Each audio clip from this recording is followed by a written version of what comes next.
যাদের রেমিটেন্সের কারণে এদেশের রিজার্ভ অনেক বেশি বৃদ্ধি পেয়েছে, এদেশের অর্থনৈতিক চাকা সচালু হয়, কিন্তু সেই বিদেশি শ্রমিকদের জন্য কথা বলে না কেউ, মুখে কুলুপ মেটে আটকে থাকে, বসে থাকে।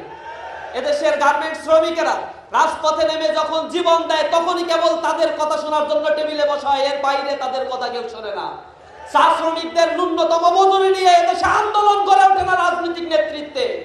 যখনই এগুলো হয় না তখন এদেশের শ্রমিকেরা হতাশগ্রস্ত হয়। এদেশে এখনো পর্যন্ত 6,40,00,000 মানুষ দারিদ্র্য সীমার নিচে বসবাস করছে। গত মাসের রিপোর্টে বলা হয়েছে এদেশের অর্থনৈতিক সংকটের কারণে, তেলের সংকটের কারণে, দ্রব্যমূল্যের ঊর্ধ্বগতি বেড়ে যাওয়ার কারণে আরো 17 লক্ষ মানুষ যারা এই দারিদ্র সীমার নিচে চলে গিয়েছে। অর্থাৎ এখন বর্তমানে প্রায় 6.5 কোটি মানুষ রয়েছে যারা দারিদ্র সীমার নিচে বসবাস করছে। তাদের নিয়ে পরিকল্পনা করা, তাদের কর্মসংস্থান সৃষ্টিতে উদ্যোগী হওয়া, টেকনোলজির যে ব্যবহার তাদেরকে শেখানো, এই জাতীয় বিষয়গুলোতে এখনো পর্যন্ত নজর দেওয়া হচ্ছে না।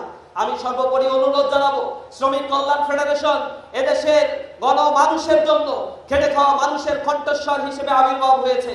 এদেশে ইসলাম ছাড়া মানুষের মুক্তি কখনোই মিলতে পারে না। ইসলামই একমাত্র মানুষের শান্তির বার্তা নিয়ে এসেছে। সেই ইসলামকে দিয়েই এই সমাজ ব্যবস্থাকে যদি গড়ে তোলা সম্ভব হয়, তাহলে এই শ্রমিকের